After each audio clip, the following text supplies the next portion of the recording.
ଆପଣ ବହୁତ ବାରମ୍ବାର ପ୍ରଶ୍ନ କରୁଛନ୍ତି ଯେ ଆମର ଯଦି ଅଗ୍ନିକୋଣ ରେ ରୋଷେଇ ଘର ଯଦି ଆମର ହେଇ ନପାରେ ଆମେ କଣ ଅନ୍ୟ ଦିଗରେ କରିପାରିବା କି ନ କରିପାରିବା।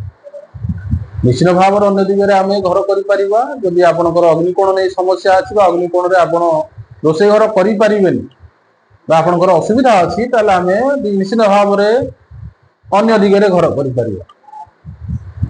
ଯଦି ଆପଣଙ୍କର ଦକ୍ଷିଣ ଭାଗରେ ଆମେ ମୋଷ୍ଟଲି ଆପଣ 120 ଡିଗ୍ରୀ ଆରମ୍ଭ କରିକି ହାରାହାରି 160 170 ଡିଗ୍ରୀ ପର୍ଯ୍ୟନ୍ତ ଆପଣ ରୋଷେଇ ଘର କରିପାରିବେ।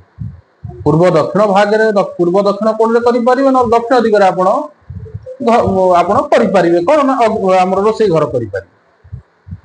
ମତେ ଜଣେ କୋଶ୍ଚିନ୍ କରିଥିଲେ ଆମେ ଦକ୍ଷିଣ ଦିଗରେ ଆମେ ଘରଟିଏ କରିଛୁ ବା ରୋଷେଇ ଘର,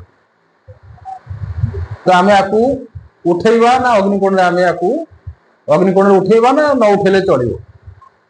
ତ ନିଶ୍ଚିନ୍ତ ଆପଣଙ୍କର ଯଦି ଅଗ୍ନିକୋଣରେ ଯଦି ଆପଣ ଉଠେଇବା ପାଇଁ ଚାହୁଁଛନ୍ତି ଆପଣ ନିଶ୍ଚିତ ଉଠେଇ ପାରିବେ, କିଛି ଏଥିରେ ଅସୁବିଧା ନାହିଁ।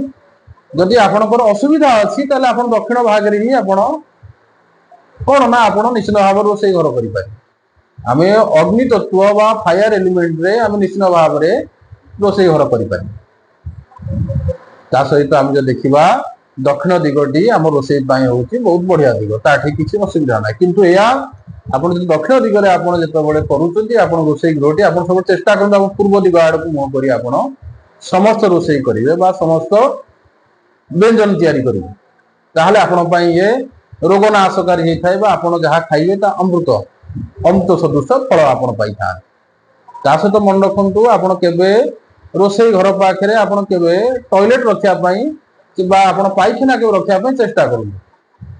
କାରଣ ତାର ଯୋଉ ପାଇଖାନା ରଖିବା ଦ୍ୱାରା ଆପଣଙ୍କର ପ୍ରତିଟି ଖାଦ୍ୟ ଏକ ବିଷାକ୍ତ ହବାର ସମ୍ଭାବନା ରହିଥାଏ ବା ସମ୍ଭାବନା ଥାଏ। ତ ଇଏ ଆମର ଶରୀର ଉପରେ କୁପ୍ରଭାବ ପକେଇଥାଏ। ତ ଆପଣ ଚେଷ୍ଟା କରନ୍ତୁ ସବୁବେଳେ ପାଇଁ ଆପଣ ରୋଷେଇ ସାଙ୍ଗରେ କେବେ ଟଏଲେଟ କୁ ଆପଣ କେବେ ଜଏନ୍ କରନ୍ତୁ ନାହିଁ। ତ ଇଏ ଆପଣଙ୍କ ପାଇଁ ଅତ୍ୟନ୍ତ ଅସୁଖ ପ୍ରଦାୟକ ହେଇପାରେ। ଆମେ ଯଦି ଦେଖିବା ପ୍ରତିଟି ଜିନିଷ କରିବା ପୂର୍ବରୁ ଆମେ ଭାବିବା ତାପରେ ଯାଇ ଆମେ କରିବା। ଆମ ମନରେ ଯାହା ଆସିବ ଯେ ସେଇଟା ଠିକ ସେମିତି ନୁହେଁ। ଯୋଉମାନେ ଆଜି ଶାସ୍ତ୍ରକୁ ଭୁଲ କହୁଛନ୍ତି ସେଇ ଶାସ୍ତ୍ରକୁ ମାନିକିରି ଆମେ ଆଜି ହଜାର ହଜାର ବର୍ଷ ହେଲା ଆମେ ଚଳି ଆସୁଛୁ। ଆଉ ଆମେ ସେମାନେ ଯେତିକି ସୁଖୀ ଥିଲେ ଆମେ ସେତିକି ତ ସୁଖୀ ନାହୁଁ ବୋଲି ଆମେ କହିପାରିବା। ଆମ ପାଖରେ ପଇସା ଥାଇପାରେ, ଗାଡି ଥାଇପାରେ, ଘର ଥାଇପାରେ, ସବୁ କିଛି ଥାଇପାରେ, କିନ୍ତୁ ଆମ ପାଖରେ ଯେ ଖୁସି ଅଛି ତାର କିଛି କୋଉମାନେ କହିବେନି ଯେ ଆମ ପାଖରେ ଖୁସି ଅଛି।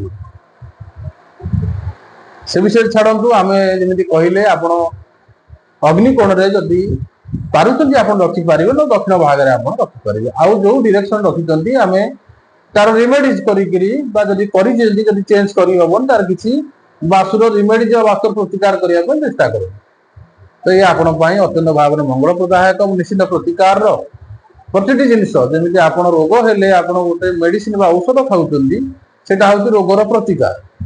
ତ ସେମିତି ପ୍ରତିଟି ପ୍ରତିକାର ଆମ ପାଇଁ ଲାଭପ୍ରଦାୟକ ହବ। କିନ୍ତୁ ସେ ପ୍ରତିକାରଟି ଆମେ ଠିକ ଜାଗାରେ ପହଞ୍ଚିକିରି ବା ଠିକ ବ୍ୟକ୍ତିଙ୍କ ସହିତ ପରାମର୍ଶ କରି ତ ଆମେ କରିବା ନିହାତି ଆବଶ୍ୟକ।